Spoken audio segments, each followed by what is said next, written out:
Let's talk about air traffic control around the nation. The Federal Aviation Administration is bracing for nationwide air traffic disruptions tonight as staffing shortages hit several major control centers.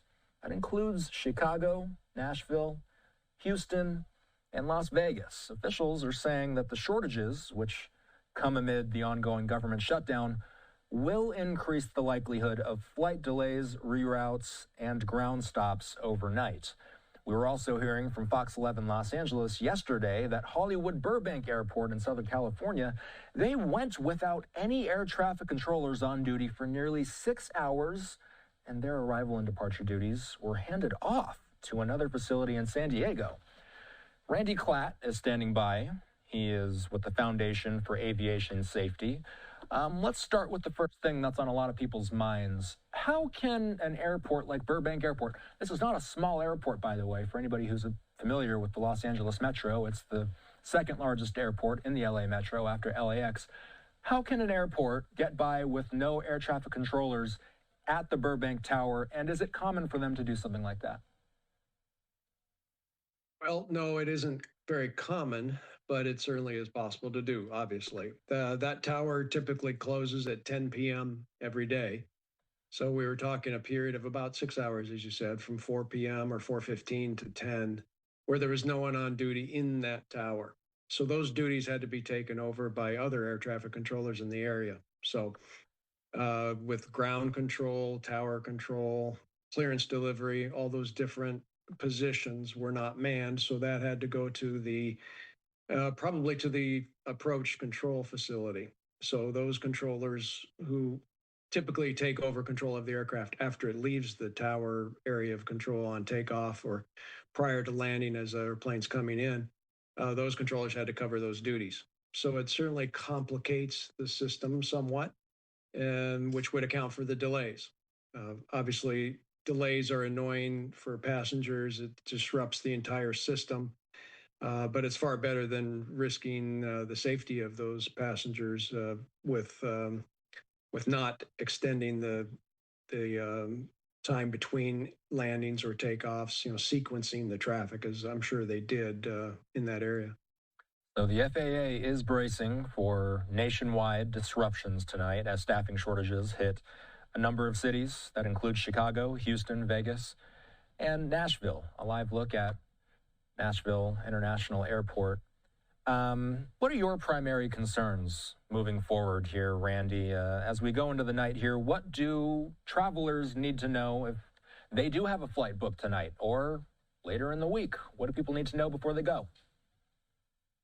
The inconvenient truth here is that you may be delayed, and that's something certainly you'd want to check with your airline and monitor what the traffic flow in and out of the city that you're leaving from or arriving in is like. But again, that's an inconvenience that we have to deal with these days.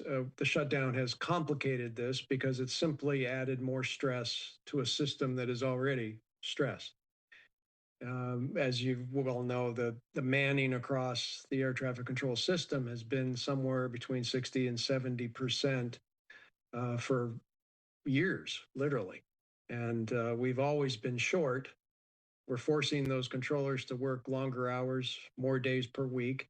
And of course, that's stressful. And then if you throw them into a situation where they're worried about their livelihood, or where other controllers might be so stressed that they're calling in sick. We've seen a slight uptick in that. And I can't say that I blame them. It's a stressful job to start with. Of course, that's going to add to the worsening condition in the system. So the bottom line here is that I'm confident the FAA will do what they have to do to sequence airplanes. It'll be a safe environment, but it's could be a pretty frustrating one for the foreseeable future. Can you expand on how tight staffing was at air traffic control facilities to begin with? Yeah, like I said, we're manned at about 70% if you take the average across the country, and that's for the ideal manning level. Uh, there has been a big push here with the FAA here in this last 6 months or so to remedy that.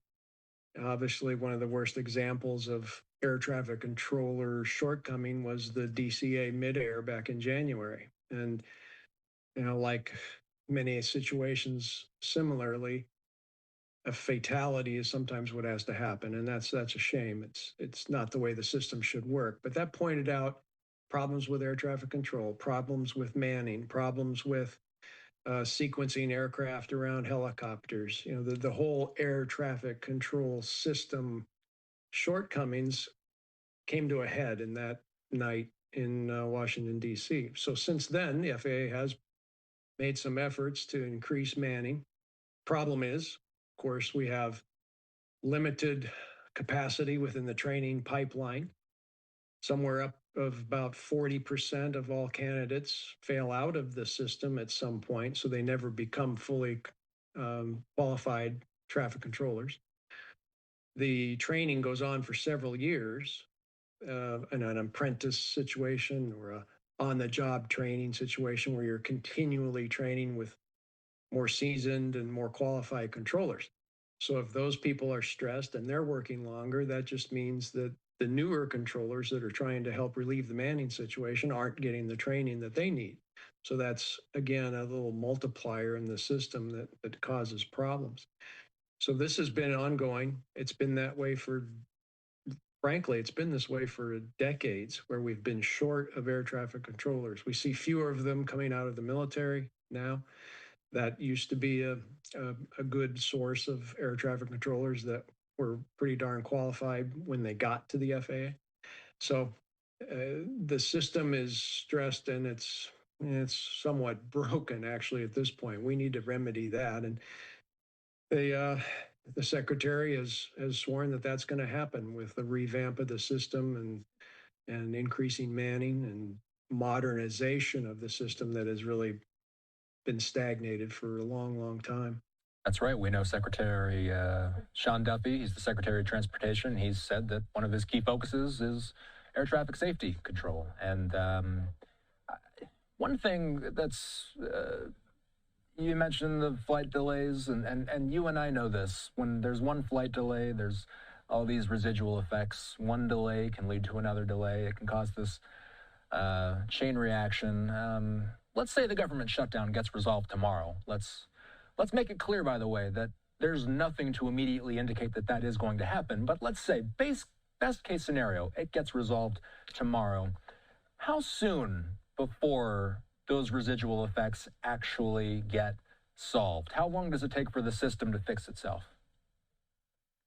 Well, typically it would be only a couple of days for something like this to resolve, in that, we see similar situations with maybe a hurricane on the East Coast, or, some other serious outage like we saw in Newark, where we had a day after day after day of delays and reroutes and that sort of thing. And well, once things got back on track, it did take a few days to flush the system, if you will, and to get back on track.